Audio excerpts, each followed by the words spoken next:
Welcome back to my channel Math School. In today's video, let us solve question number 9 from exercise 7.2 chapter 7 coordinate geometry. In my previous videos, I've completed the distance and section formula, examples 1 to 10, exercise 7.1 and questions 1 to 8 from the same exercise. If you have not watched these videos, do find the link in the description box below or click the I button above. So now quickly let us begin with the video. Question number 9 from exercise 7.2 chapter 7 coordinate geometry says find the coordinates of points which divide the line segment AB, that is point A given by -2, 2 and point B given by 2, 8 into 4 equal parts. So till now we have solved questions where a line segment is divided by a trisection. Trisection means it is divided in 3 equal parts. But here this line segment AB is divided in 4 equal parts and we have to find out the coordinates of points which divide this line segment AB into 4 equal parts. So let us first draw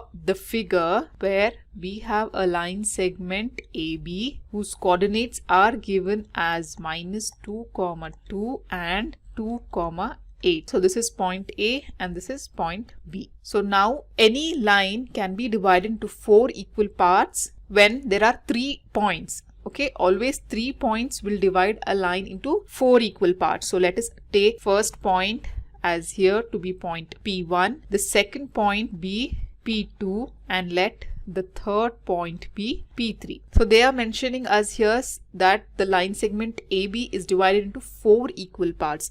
So this means that the ratio in which these parts are divided is equal. What is the least possible ratio that we can assume? It is 1.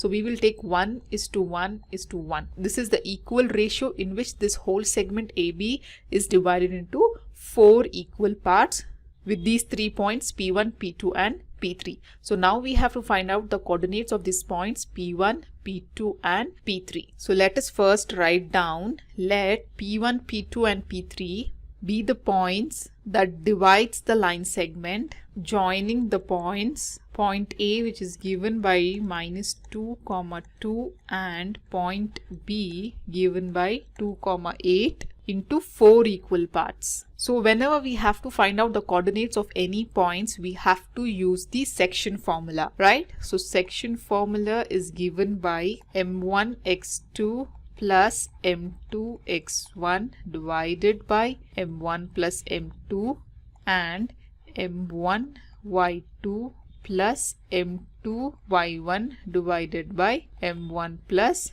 m2. So this is our section formula. Also one more thing you have to notice here is the point P2 is the midpoint of this line AB, because from point A to point P2 what is the ratio? It is 1 plus 1, 2, and also from P2 to point B the ratio is 1 plus 1, it is 2. We have equal ratio on both the sides of the point P2, that is 2:2. Therefore this point P2 becomes the midpoint of line segment AB. So whenever a point is a midpoint of a line segment AB, here the ratio is equal, that is m1 is equal to 2 and m2 is also equal to 2. Whenever the ratios are equal, a point becomes the midpoint of a line segment and therefore we will apply the midpoint formula, which is given by x1 plus x2 divided by 2 and y1 plus y2 divided by 2. So when you substitute this m1 and m2, that is the equal ratio value, in the section formula,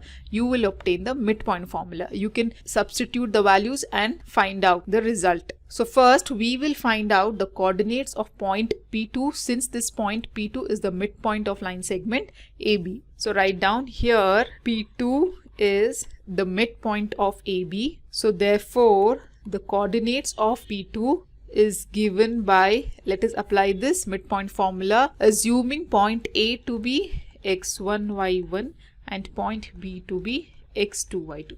So the formula is x1 plus x2 by 2. Here x1 value is -2 plus x2 value is 2 divided by 2, comma, again we have y1 plus y2 by 2. y1 value is 2 plus y2 value is, this is y2 value which is 8. So simplifying further, what is -2 and +2? This will cancel out and becomes 0 divided by 2, comma 2 plus 8 is 10 divided by 2. So here we can cancel 2 1 times 2, 5 times, and anything divided by 0 is 0. So 0 divided by 2 will be 0, 5. So this is the coordinates of point P2.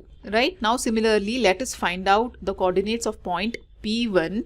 Now here we know the coordinates of point P2, which is 0, 5. Right, so now we will obtain the coordinates of point P1, which forms the midpoint of from point A to point P2. Right, again the ratio you can observe here, that is a P1 is 1 and P1 P2 ratio is also 1. So therefore point P1 forms the midpoint from point A to point P2. So let us find out again point P1 by assuming point A to be x1 y1 and point P2 to be x2 y2. So let us draw a separate figure now in points from A to P2, that is, this is the point A and this is point P2, whose coordinates are given by -2, 2 and 0, 5, and here P1 forms the midpoint of this point A and P2, and the ratio in which this point P1 divides A P2 is 1:1.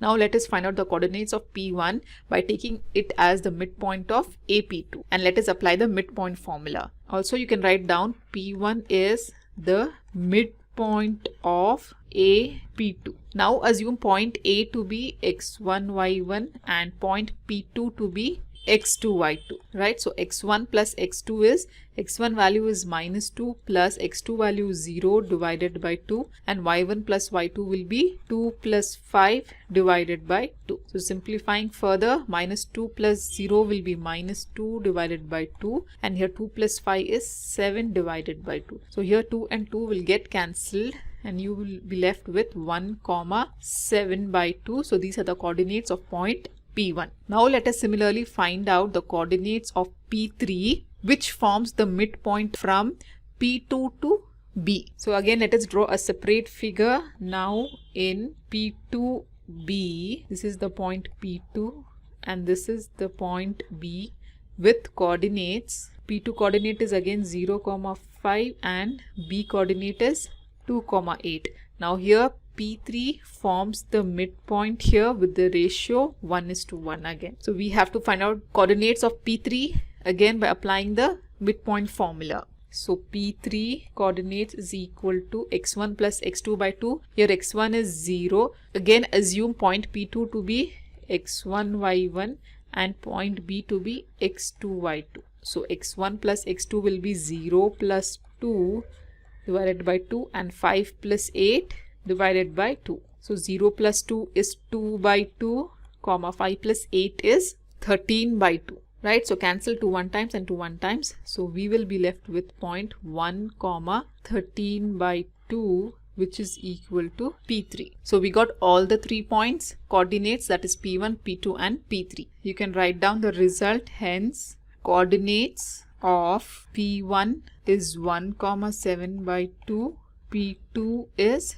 0, 5 and P3 is 1, 13 by 2. So this is how we found the solution for this problem by applying the midpoint formula. If you have any further doubts, you can comment me below in the comment section. In my next video, I'll be solving question number 10 from exercise 7.2, chapter 7, coordinate geometry. So till then, do like my video, subscribe to my channel and don't forget to hit the bell button below to get the latest updates of my videos, as I'll be completing the whole syllabus for class 10th SLC Insert Math. And also do watch the related videos of chapter 7, coordinate geometry shown on the screen. Thank you.